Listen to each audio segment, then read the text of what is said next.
All right, welcome back to Can You Survive This podcast? Before we get started, just want to let everyone know I got a coupon code for manscaped.com. Make sure to use code CYSTP at manscaped.com for 20% off and free shipping.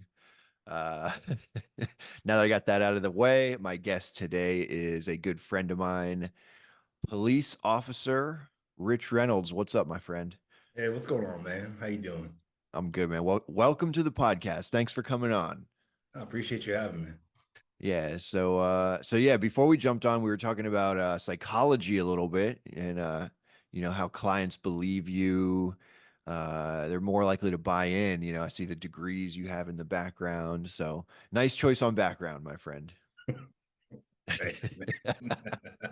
So so we've been friends for a long time. You've been a cop for a long time. We've been friends even longer. You have quite the success story, quite the exciting story. Can you share a little bit about how you became a cop? Like what drew you to wanting to be a police officer? Yeah, I'm a cop in Maryland, so I'm actually a cop where, we both grew up. And I always was interested in law enforcement as a kid. And then, when we were in high school, the cops were all over the place for good and bad reasons, as we all know. And I always just thought it was a cool job. I thought it was something interesting. I always thought, people getting the big call or the call for service and being the first person going, being the person going when everybody else is going the other way. That just always was something I thought was just so intriguing and, something I wanted to do. And started in college, when did a ride along. Ride along was pretty cool. Met some guys that worked there and became an intern when I was in college. The guy I interned for was really influential in my life during my college years. After college, applied and got hired, and been there for 17 years. Amazing, man. Thanks for serving the community. Yeah, it's good stuff, man. Yeah, yeah, yeah. So the importance of your mentor, what kind of guidance did you receive from him? I mean, like I think I was about 20 when I met this guy who was a supervisor out in where I work now. It was pretty influential for me because I think all of us when we're in our teens and 20s, we're kind of looking for leadership or somebody to kind of guide us to where we wanted to go. And he was just somebody I just really latched onto and really learned a lot from. And, I think a lot of people have a lot of potential, but they don't really always see the potential in themselves. And you have to have, whether it be a great, parent or sibling or just somebody in your life to kind of push you or pull you sometimes to get you to your actual potential. And he was just somebody that was that for me. And I don't think anybody's ever been like that in my life since. So, I think I was very lucky to sign up that day and go do a ride along because I mean, I don't know where I'd be if I hadn't met that guy. And that's something I don't think I realized the last few years. Cause I mean, a lot of things I look at my life now, people are like, oh, that's great stuff. I probably wouldn't be doing if it wasn't for that guy really like saying, yeah, you need to do this, which is kind of scary to think about where you'd be if you hadn't had that one incident. You know what I mean? Yeah, yeah. Crazy. So are you out there? You've been a cop for 17 years. Are you working with a lot of young people out there? Not really now. I mean, I'm more on patrol. And so it's kind of crazy how much has changed since I started. Patrol used to be really, really staffed up. I think we've seen a lot of things change over the years. We just don't have the staffing anymore like we used to. I mean, when I first started, you still ran all your calls, but you also still had to do community stuff and go, do things, when you're with the neighborhood kids. And we just don't have the staffing anymore to be doing extra things like we used to. It's kind of crazy how it's changed so much so fast. Yeah. Are they hiring over there or no? Oh man, they're always hiring, always looking for people. It's just from what and again, I'm not directly involved with the recruiting process, so I don't want to speak out of turn. Apparently, they're just not getting enough people interested in the job like they used to and not getting the applicants. So Yeah. it's tougher for them to recruit officers in now, which So no is one really wants to crazy. do it anymore. That's kind of the vibe everybody's saying now. So it's just, it's just changed so much the way that we look at certain types of jobs and law enforcement's changed so much over the last 5, 10 years. And a lot of the young guys now don't even want to do it, or young girls too. They just don't want to do the job. So they're really having problem, staffing things like they used to. Do you think is it pretty dangerous for someone who's a new police officer? Is it pretty dangerous or what is Yeah, the danger level? I think the danger level's always been the same. It's a dangerous job, not just in ways people think of. Now you have such an influence of drugs and people using, needles and stuff like that. It's just dangerous in general. But, now you have a lot of people who are more concerned about the legal aspect of the danger of the job more than, getting hurt or, getting killed. People are just concerned because the way the laws have changed. You have to be really confident in what you're doing and be very very confident in what you're doing and know what you're doing because you have to. If you don't, you can get sued. You can get charged and locked up for a lot of stuff now. So it's not like it used to be where you could, just kind of make things happen. And if you had a mistake, it kind of be like, oh well, he was doing his best.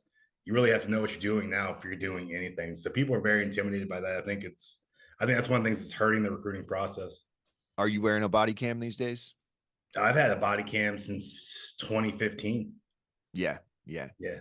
So And what kind of training are they teaching people to really rough people up, or is it kind of like just like a quick in and out? You're trained, go do your thing.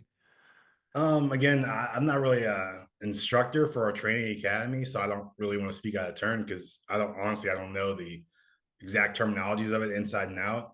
But they're doing a lot of training now where they've revamped a lot of the programs and really critiqued it to meet more of today's standards with communities and with people. So it's definitely it's a different everything changes. What I've learned is that things just change and you have to change with them. And the department's just kind of changing with the times and trying to make it work because at the end of the day, we are a product of the community. So the community is just going to dictate what they want done. Yeah, good point. Good point. Yeah. You ever been pepper sprayed before in training? Yeah, man, we got pepper sprayed. I remember to this day, it was the summer day in 2008. Still burns. It still burns. Yeah. So I remember it distinctly. Yeah. What about the taser? You ever been tased?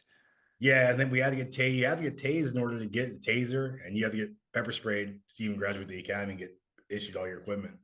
So Yeah. it was I'll take a taser stun over pepper spray any day of the week, man.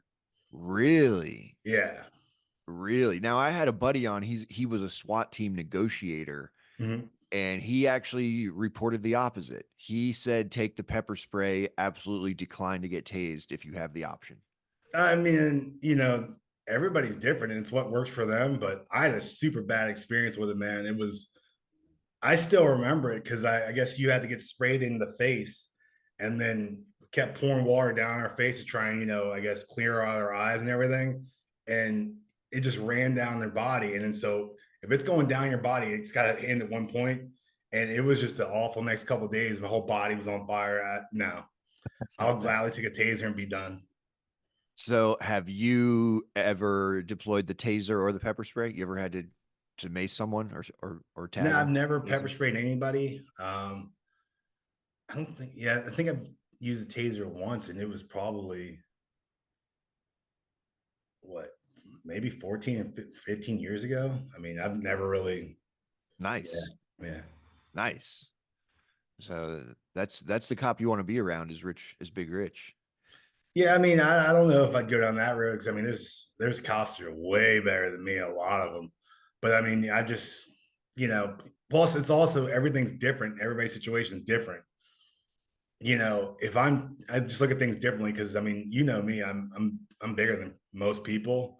So sometimes your demeanor will kind of calm more people down or get people to do more things you want, the way you do things.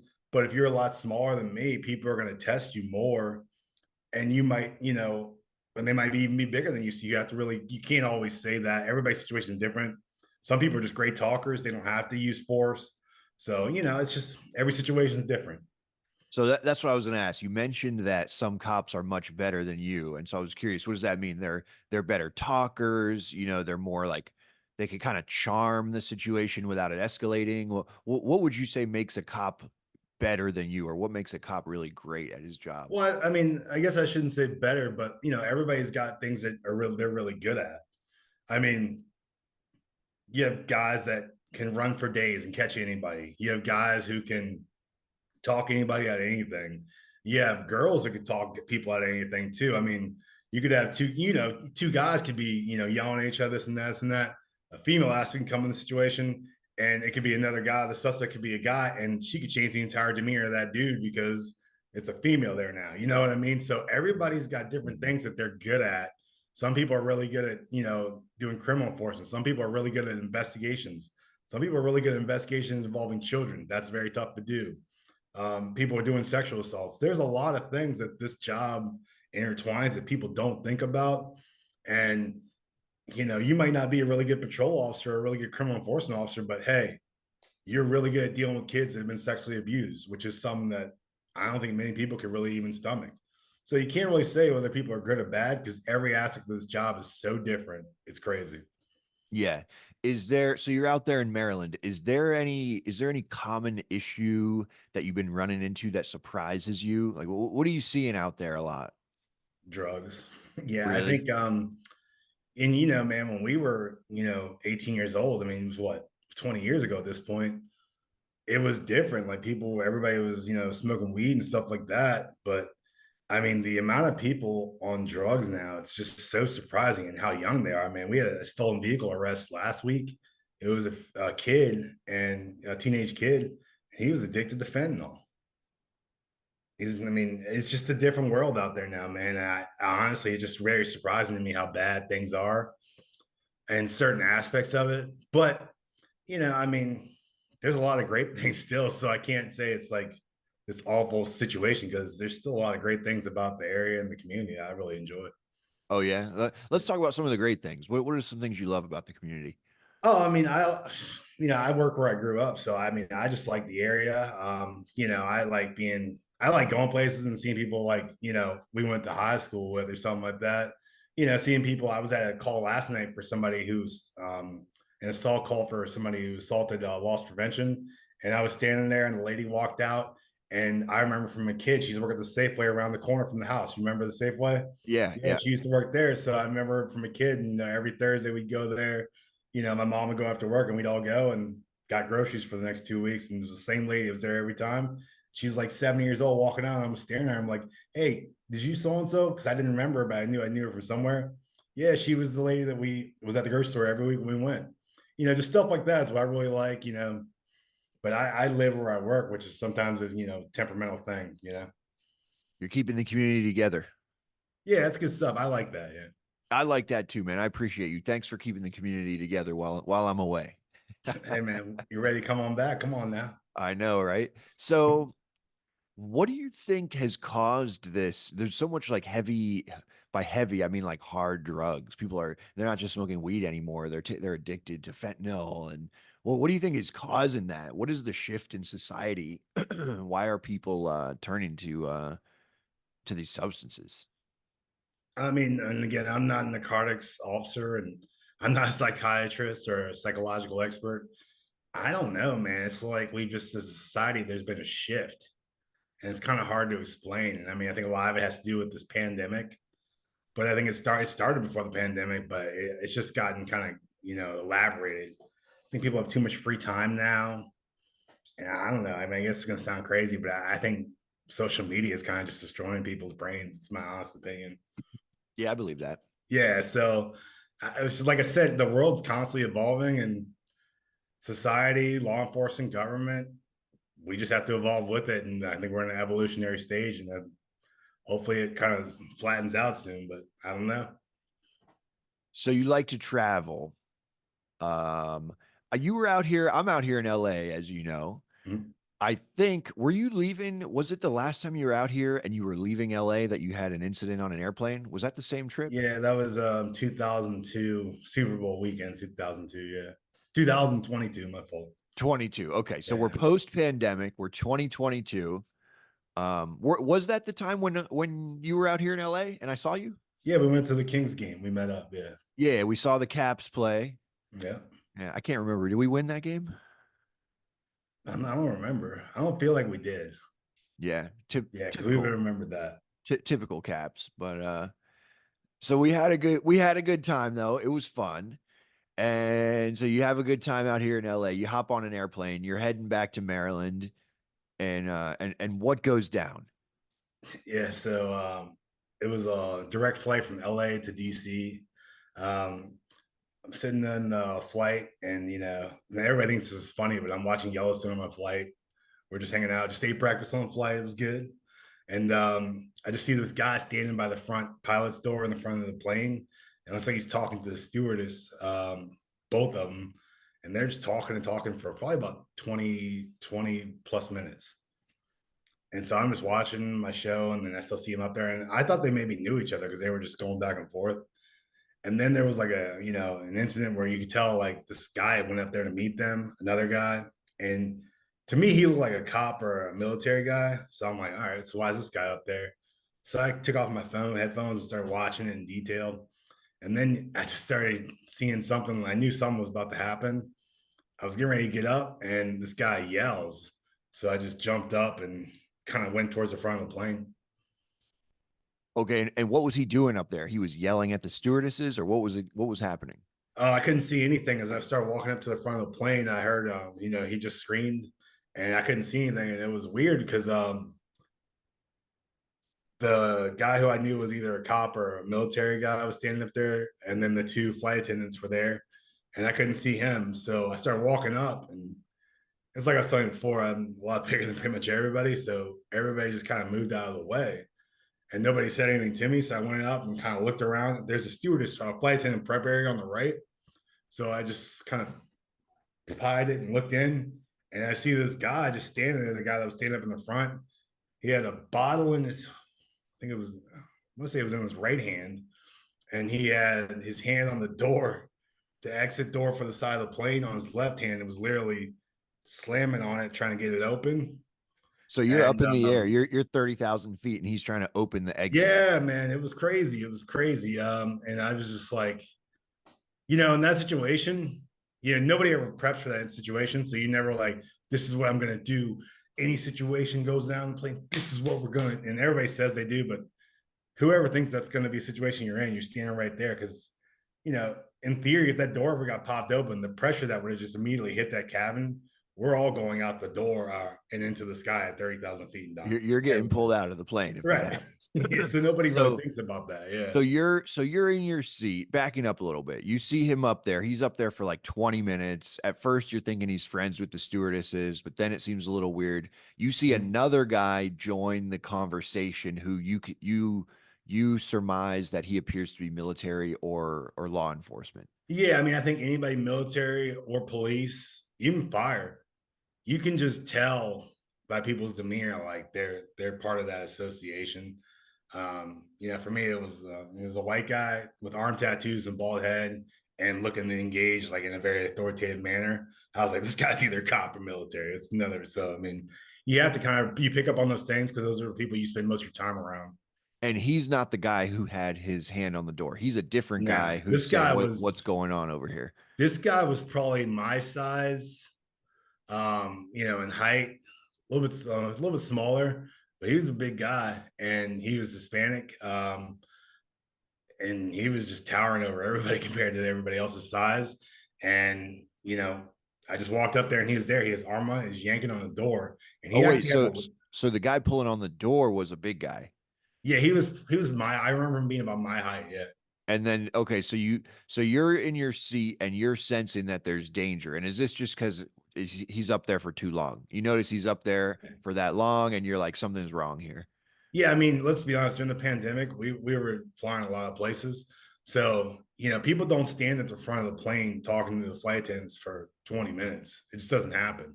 Yeah. So I thought it was weird, but I didn't sense any type of situational, worry till I saw the guy who I knew was military police up there, and just his demeanor talking to the guy and the way everybody was kind of angling their bodies towards him, and he was in that area for the flight attendants to set things up. And I knew something was up, so I got up, and that's when the guy yelled. Somebody yelled, and I knew something was going down. So okay, so you're like, something's happening. There's another law enforcement person up there, but I'm law enforcement too, so I'm gonna join. I'm gonna go up there and I'm gonna help or see what's happening. Yeah, and so I was actually in the window seat, so you know, I think this guy next to me kind of knew something was going on too, and I just like get out of the way, and he just froze. So I had to literally leap over him to get out to the aisle to go up there because he just froze up. So I was like, move. How You many know, rows back are you from where this is all happening? I'm in row 5. I'm towards the front of the plane. That's how I was able Okay. to see him up there initially. So you're very close to where this is all happening. Yeah. And the guy next to you, you say get out. Did you say get out of the way? Or were you like, I'm a Yeah. cop, get the fuck out of the way? Or you just like move? Well, he knew I was a police officer, and it's funny because we were talking when we first got on the plane. He was actually a politician in California, and he was actually giving his thoughts of why the police need to be reformed, how things were out of control. And I was kind of voicing how I thought that wasn't accurate. I thought it was hurting things. And we had a really good discussion for about 30 minutes. And then, everybody kind of starts doing their own thing after we take off and everything. And he was doing his thing. And I just like, hey, get out of the way. I got to get over you. And he just like froze. I guess people, in an aggressive situation, you just come at somebody. Most people aren't used to that. So I think he kind of froze a little bit. So I actually had to like leap over him, which is kind of funny if you realize like the situation, how tight it was, and how big I am. It's funny to kind of think of that. Yeah. I also think it's funny that by coincidence you had a politician who was basically saying that like the police need reforming, and then he goes into fight, flight, or freeze. He goes into freeze mode when the police officer who's on who's on the scene needs to get through. So the guy who's Yeah. trying I to mean, reform, that is maybe kind of I'm being comical. a little nitpicky about it, or maybe I'm reading into it too much. Yeah. I mean, he was a nice guy. I mean, I enjoyed the conversation. He had an opinion, and we had a discussion about it. I mean, that's just what it is. He has an opinion. I have an opinion. So Yeah, beautiful. Okay, so he's frozen. He's scared. He thinks something's happening. You jump by him. Now you're up at the front. Now we got you, the tattoo guy, two stewardesses, and the crazy person who's pressing on the exit lever at 30,000 feet.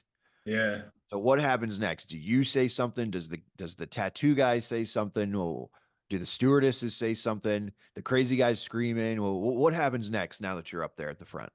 I mean, as soon as I turned the corner, and kind of saw him at the door and looked at it, you have that moment where you're like, "Oh shit!" Like I don't really remember. And then I tell people this to this day because it's funny because people still ask me about this story.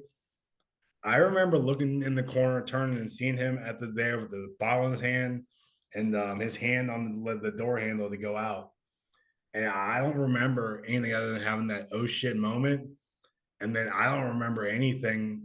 I remember going towards him, and then I don't remember anything until I was fighting with him back towards the actual prep area, towards the middle of the cabin. I don't know if they say you black out or if it's just such an adrenaline you don't remember, but man, I just remember going at him like to grab him. And then I don't remember anything until we're back there, like probably 3, 4 feet back towards the middle of the cabin. And we're now fighting over control of him. And it was so I guess that's like one of those adrenaline moments you just can't really like, you just black out. It's crazy. And was the military guy, was he helping you to take this guy down, or was it all you? Yeah, that's where I got it was a really good part of the story because once I remember getting back and fighting with him, and then we're fighting on the actual prep area for the counter for the stewardess to, do their drinks and all that stuff. The military guy jumped in, and then the flight attendants jumped in. Man, the flight attendants were just fierce with it, man.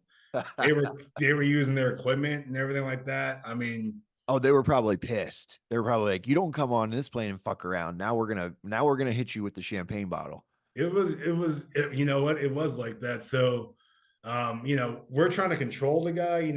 We're not. I mean, honestly, nobody was trying to beat, really hit the guy or anything. We're trying to control him, take him down. The flight attendants, they're not really trained to be in those situations. So, this one guy grabbed a pot, one of those, metal coffee pots, and just started beating the guy. One of And the stewardesses, yeah, one of the male stewardesses was just coffee potting the guy. yeah. And so, like, we're right here, like, everybody's on top of the guy. We're all standing up trying to get him down the ground. And then you just hear the flight attendant, boom, boom, boom, just keeps hitting the guy on the right side of his head, I believe, and just boom. I mean, he had to hit him at least 5 times, I'd say. And I think by the second or third time, you could start seeing and feeling the blood flying every time he hit him. Oh And shit. I remember being like, if this guy doesn't stop, he's going to kill this guy. And it's going to be a bigger deal. And I mean, I kind of knew we had to do something. So we're still like taking control of him. We're not hitting him. And, you're not in a situation where you can be like, hey, you got to stop this and that because it's just so chaotic. Yeah. I remember just like, this guy's got to get on the ground and stop this guy. He's going to kill him. I remember just going one time and just hitting him in the side of his left side of his face. and he went straight down. And then we were able to get control of him and get him cuffed. And the flight attendant stopped hitting him in the head. And so he's bleeding everywhere. And then they had cuffs on the plane. I didn't even know that. Oh You shit, I got him didn't know cuffed either. up, and then you hear the captain get on the radio and say, "Everybody prepare to emergency landing." Everybody had to buckle up. The plane went like this to like this, Jeff. It was, and in 8 minutes we were on the ground in Kansas City, Missouri. Oh wow. Boom, on the ground. And like, dude, the ride down was just crazy because I never been on a plane where it's like, because I'm not buckled up. None of us are buckled up. We're all in the front, holding on. It was like something out of a movie. Like we're surfing and just trying to That wrote hold that on, man. It was one wild. time I actually flew out of an airport once years ago, taking off on a very short runway, which was similar, where they actually said, "Has anyone here ever taken off on a short runway before?" Mhm. And we were like, "No." Some people had, but most people were like, "No." And they're like, "Okay, well, it's just going to be very the incline is going to be more than you're used to," and you go like straight up, you know. Yeah. So you probably did that in the other direction. Yeah. I mean, it was like you ever seen like surfers, I guess. I mean, you're just holding on, trying to keep your position. It was crazy, man. So who cuffs the guy? Is it where do the cuffs come from? Well, they have them on the flight. So apparently they have them on the flight. I didn't even know they had that. And I'm not sure who cuffed them because once he was on the ground, I mean, people were coming from everywhere trying to, help out. Um, I think it might have been the military guy that was there that cuffed him because like I was amped up and like I was like, I went into like police mode like once he was on the ground, I was like, stay on the ground, this and that, like giving commands and stuff. And he was like, he's good, he's good. So I mean, he kind of took control once the guy was on the ground. He might have been like the way he was talking, the way he was doing things once the guy was on the ground. He might have been an executive officer or something like that, or a supervisor. You could just kind of tell the way he was doing things. So I think he cuffed him because I was just so amped. Once the guy was on the ground and cuffed, I kind of was just standing there and letting other people do it and trying, figure out what to do with all the blood and do the medical stuff because I was hyped, man. Yeah. You're like, I just saved this fucking plane. I just was really just like, honestly, I don't really know what it was because I'm telling you, man, when I went in the corner, I remember going towards him. I don't remember after that. And when I thought about it afterwards, like, we're two big dudes. If that door would have popped open, that was it, man. So, like, I don't really That see think that about anything, you know what I mean? as you're telling the story, that's what I'm picturing. I'm putting trying to put myself in your shoes, and I'm like, if you tackle him, but Right. you Yeah. guys fall forward into the door, you're both going out, you know? Yeah, and like again, I'm no intellectual or intelligent person. I'm not physics, but somebody was like, I mean, the amount of pressure on the door from you being at 30,000 feet going that fast, you'd have to use a ton of force to even budge the door. Oh, okay. He knows that at the time though, like Do you remember if anyone gave the guy commands, or was it like once you got up there and saw he was pulling on the door, it was like it's go time, we're putting him down? Or I was don't there remember, any man. I like mean, I can't don't remember? really feel like. I mean, to me, it was a life and death situation. And again, I mean, when you see somebody pulling on a door and we're 30,000 feet in the air and they got a bottle in their hand and those three people are already telling them, they probably said some things to him. I don't remember because I went up there and kind of just, people just moved and I kind of went and saw them and just went at them. So I don't remember, but I'm pretty sure one of the flight attendants or the military guy, I'm pretty sure they said something to I'm gonna be honest, I know you don't fly Spirit, him. What? but I'm assuming that I know that you don't fly Spirit. But I flew Spirit once, never again. No. I'm gonna be honest, I part of me wishes it was a Spirit flight Yeah. because what I've noticed, and anyone out there that works for Spirit, I apologize in advance. The stewardesses on Spirit are like already a little pissed off. I think that the clients are already like in such a bad mood that the stewardesses are like pre-annoyed. So I was just, for me, the story would have been better if it was like Spirit and everybody's like slightly more mad already. And then the stewardess is just like bashing him with the coffee pot, just like letting all that rage out. But so okay, so anyways, that's just my little tangent on your story. Um, so you save the plane, emergency landing, like out of nowhere. There's cuffs on the plane. The pilot's like, we're taking this thing down. Is everyone like hyping you up? Like, are all the passengers like, you fucking saved us? That guy was crazy. He was going to open the door. We were so scared. We didn't know what to do. Are you getting like all this hype now? Like at this point in the moment? I don't know about hype, because I mean, the guys on the ground, and we finally get in the cuffs. This is something I'll never forget. I remember turning around, looking back at the plane because we're in the front of the plane, Hmm.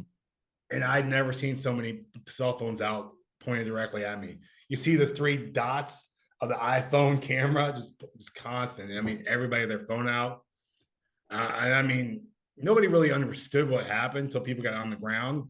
Because once we got on the ground, you sat on the plane. I think we were on the plane for another 2 hours because Kansas City police got there, air marshals got there. I think the FBI came. Everybody Oh, to give statements. They wouldn't let anybody leave the plane. So I mean, then I think people really processed what just happened, and I think a lot of people got emotional. Man, I'd never seen. There were people on the plane that I was with.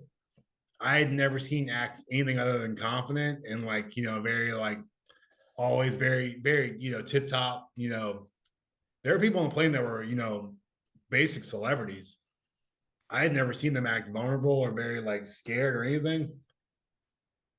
People were scared when they got off that plane because they realized like, hey, this is pretty crazy that that could have been bad. So once we finally got off the plane and people really had time to process it, and I processed it too, but I processed a lot of things over the last 17 years. So I just don't act when I'm like, damn, that was crazy. I know not to act like that. As a cop, you have to kind of act like nothing bothers you, even though everybody's still a person. It yeah. bothers people. You know what I Yep. mean? Yep. Most people don't have that experience. We got deboarded off that plane and we got deboarded in Kansas City, and it was Super Bowl was on. There was literally a bar right outside the terminal, and everybody went right to the bar and was just there. You saw it there, man. People were like really upset. People were having that. I'll never forget this day. This lady was pregnant, sitting in the row in front of me. Never talked to her. It was her and her husband. That her family hunted me down to thank me, like her parents. Like, I mean, yeah, I think it really affected a lot of people because most people never were in those situations. So, and I think, we were on national, it made national, international news. I mean, I've never been on the news before. So, I mean, it was definitely like a lot of hoopla about it. So it was crazy. But I mean, you know, I didn't sleep for like a day and a half afterwards. It was crazy, man. It was a wild experience. So you did national news, you did international news, and now you're doing Can You Survive This podcast? I mean, we're next level now, Jeff. We're ready. We're We're doing big. big things. We're big. We're big. So once you get the guy on the ground, does he continue to scream and flail about, or does he calm down pretty quickly once he's cuffed? I think he calmed down a lot. I mean, honestly, once he's on the ground and was cuffed, I mean, it kind of just was a blur after that, man. Because I mean, you have that big adrenaline jump from the whole situation, and you have a plane going from 30 or 35,000 feet on the ground. I mean, we're like this. I don't remember him saying much. And as soon as we hit the ground, man, you had KCPD, FBI, everybody pulled up. It was like Did you it was ever get humbling after that, any man. did you get any answer or closure around like what actually was the guy's deal? What was he doing? What was wrong Yeah, with I him? did. Why did this happen? So I didn't realize he had been causing issues on the plane since he got on, and they had moved him around. That's why he was just walking around and was at the front of the plane with the flight attendants. He had some type of issue in the back of the plane, and they moved his seat once. Then he got moved. After he got moved, he started walking around, and that's how he made it to the front of the plane. So nobody really told me exactly what the deal was with him, but he was there and doing some craziness in the back. They moved him to try to appease everybody. Plane taking off. He starts moving around, doing crazy stuff. He probably, I mean, if I had to guess, he might have been under the influence of something. But again, I don't have any actual information to confirm that. He was just acting a fool on the planes, all I can really tell you. So we never really find out what exactly was wrong with him, but we do know that he was being crazy in the back. He got moved. there was maybe some other kind of issue even after getting moved once. Now he's moving all around the cabin, starts Yeah. giving an issue to the front of the plane, starts putting his hand on the door, but we never really found out, like, was he crazy? Was he on drugs? What did he get divorced that day? Yeah, no, we never got the full story. One of the things I do remember finding out afterwards that kind of was like, that's crazy. He had a knife on him too. Yeah, on the plane. And I started thinking about it afterwards. Like, how do you get a knife through TSA pre-check, TSA? And then I realized that if you go to a restaurant after you get through security checkpoint, they got silverware there. Oh, he did he have like a little like I bread don't knife? know what type of knife it was, but I'm assuming it was like a restaurant knife. I never remember seeing it. I just found out about it afterwards, and I was like, man, this guy's got a weapon on the plane. Like nobody really thought about that. It's crazy. He goes through security, then he's like he rolls up in the green turtle. He's like, excuse me, I dropped my steak knife. Yeah, I'm here for the breakfast nachos. Take a knife, please. Thanks. Yeah, I need a steak knife for these yeah, breakfast nachos, please. yeah. I mean, luckily he didn't use it on us. But yeah, I mean, I didn't. We didn't know that until after he was already in cuffs, and I guess somebody searched him and found it. Yeah. What do you think if he how does that change the dynamic if he you go to grab him and he pulls a knife out? Brother, I don't even know because I mean, and again, I know people that have done way better things than this in my years in law enforcement. So I'm not here to like, this is what I would do, this and that. But I don't even know if you could really prep for it because, dude, I don't remember really analyzing. I just saw it and kind of engaged them. And I think there's a lot of people that's all they would do. So I mean, I'm not sure if I would say it would be different because I'm not even the best officer. So I mean, I just don't know if it would really change because what are you really going to do? If he opens the door of the plane, and again, I don't know that the plane's not going to do this or it's not going to do that with the door. Dude, everybody's going to be seriously hurt or maybe sucked out of the plane initially, anyways. So you don't really have much to lose. But everybody's different. I mean, every officer's different, every military person's different. So it's tough to say, but you got to take every situation for what it is. Well, I appreciate you sharing your story, my friend. Yeah, buddy. And being that this is Can You Survive This podcast, I want to see, are you down for a hypothetical survival scenario? Yeah, man, let's do it. All right, so I'm going to throw 10 A or B questions at you, and we will see if you can survive this podcast. Okay. All right, so for this hypothetical survival scenario, you wake up in a dark, cold room with no memory of how you got there. You hear footsteps outside the door. Do you A, stay quiet and assess your situation, or B, yell for help? What kind of dark cold room are we talking about? Because I mean, everybody's woken up in a dark cold room, not really sure they got there before. So, am I locked in that room, or is it just like a room? And I don't know where I am, like somebody's house. You're locked in. You don't know how you got there. Something is off. Something is wrong. Possibly a kidnapping is afoot. Okay, so I'm laying on the floor of this room. It's not like a nice bed or something like that. I mean, I'm not in the blankets.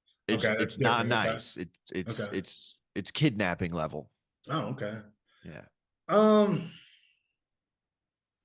I don't think I would yell because then I'm kind of giving away my position that I'm awake. They might come in and re-drug me. I don't have time to analyze. So the first thing I do is I wouldn't do anything. I would try and gather myself and try and assess my situation.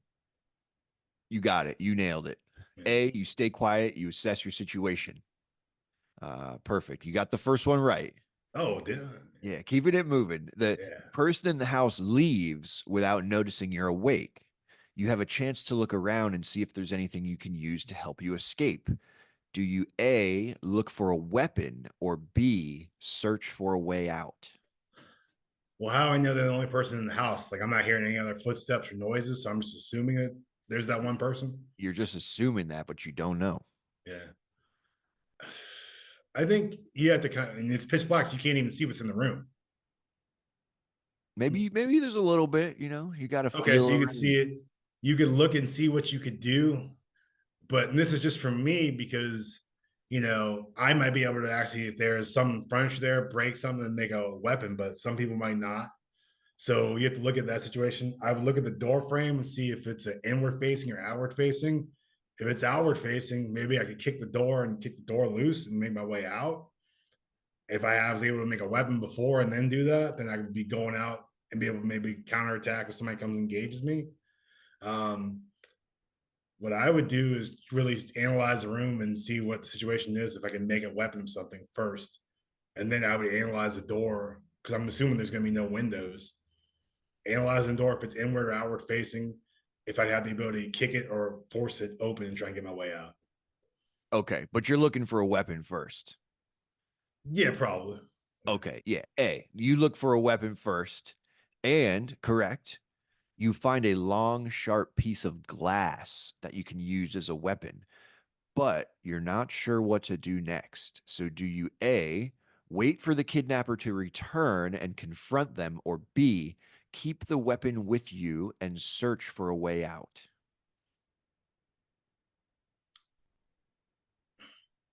And my weapon is a long piece of glass. Yeah, See, I don't like that weapon though. You're gonna cut yourself before that person even comes back. you're gonna cut your hand all up and shit. Yeah. So you got, let's say it's 6, 7, 8, 10 hours before the guy comes back. They go to work. You're gonna cut your hands up. It's gonna get infected over the next 8 hours. And then they come back and you might have a glass, but you can't even hold it because your hand hurts so much. And you can't punch anybody. And let's say he doesn't come in there for 2 days. Your hands are fully infected. You have no control over it. So that's not really a good situation. Yeah, yeah. So for me, I'm gonna actually say you could wait, but you don't know the dynamics. So you have to kind of find a way, or at least look for a way out since you think you have time now. You have to try. There you go. You got to be proactive. So, B, you keep the weapon with you and you search for a way out. You're searching for a way out rather than doing nothing. You're being Right. proactive. So, excellent work. You search the room and find a small window that you can fit through. Do you A, escape through the window, or B, prepare to fight if the kidnapper comes back? And you can make your way out the window. It appears to be a good size to get out of. I mean, if you can get out the window, you gotta take the window. You gotta take that. It's just a smarter move. But then what floor are we on? Are we on the first floor? Are we in the basement? Are we on the third floor? Not sure yet. Okay. All right. You gotta try the window if you can. Okay, perfect. A, escape through the window. You try to escape through the window, but it's locked. Do you A, break the window with a nearby object, or B, search the room for another way out? I would search for another way out first. And then if I couldn't find one, I come back to the window. You're gonna have to break the window, which is gonna make a lot of noise. Then if it's already a small window, unless you perfectly break the window, which you're never gonna do with glass, you're gonna slice your whole body up going out. And then some people aren't gonna be tough enough to even push through it.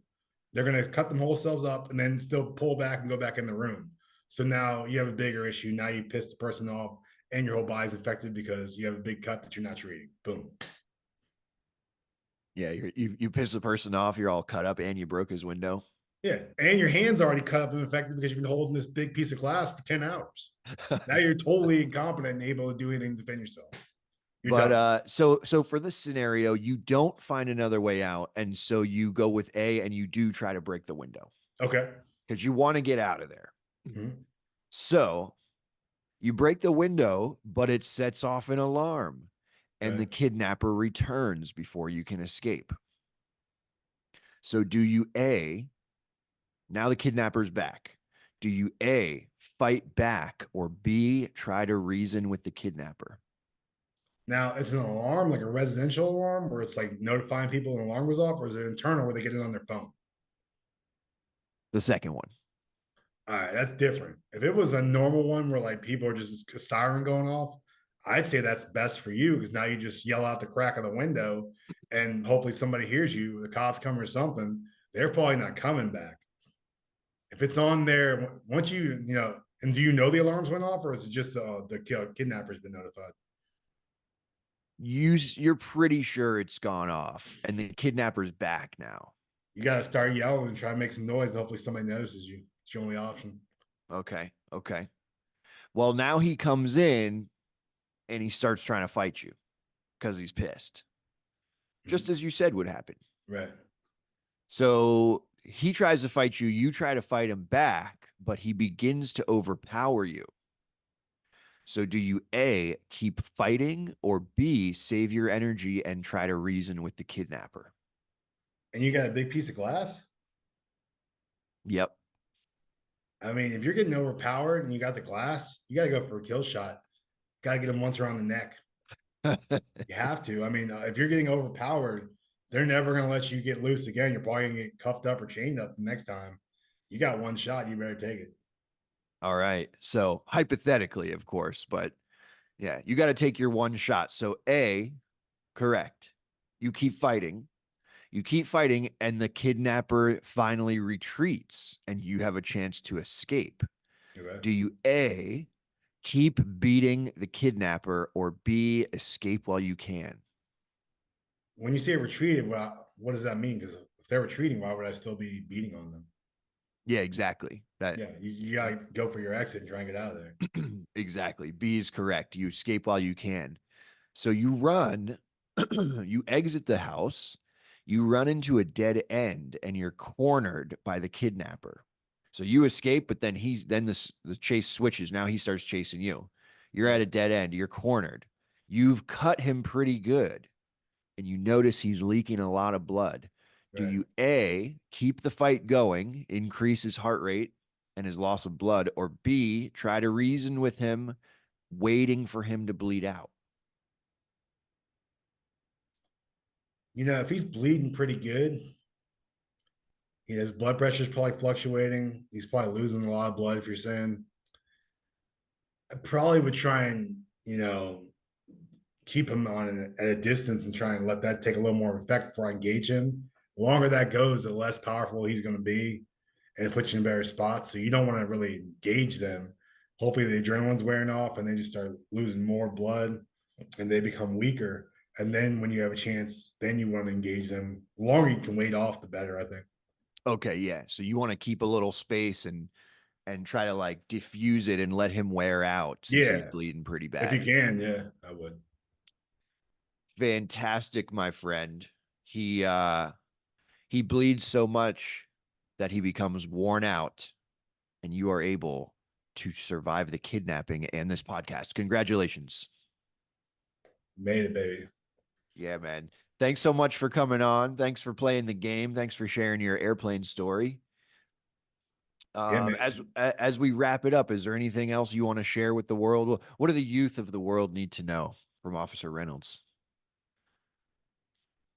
I think a lot of people are just different now, and I think things aren't really looking as positive in a lot of people's eyes as they used to.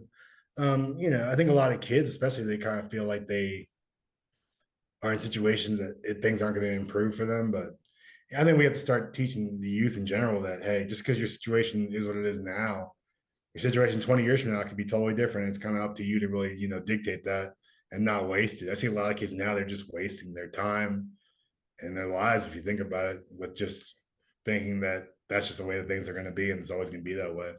And you and I both know it ain't always going to be the way it used to be. You know what I mean? Man, it's not like it used to It ain't be. like it used to be. So, but that was us doing things to get to do the things we wanted to do. You know what I mean? It's just a different world, different mindset when we were kids compared to what it is now. And it's only been we were in high school what 19 years ago. Yeah. Crazy, man. Sometimes I miss the nostalgia days, but you got to keep enjoying life as Hey, it comes, as it are you changes. coming back for the reunion on June 1st? Gardens Ice House? Oh, is there a hockey Yeah, reunion? there's a hockey reunion. Oh shit, I didn't even know about it. No one sent me the invite. You gotta get on the group on Instagram, bud. Yeah. All right. Well, we'll leave it there for the podcast, but we'll discuss hockey further. And yeah, we'll leave it there. Thanks so much for coming on. And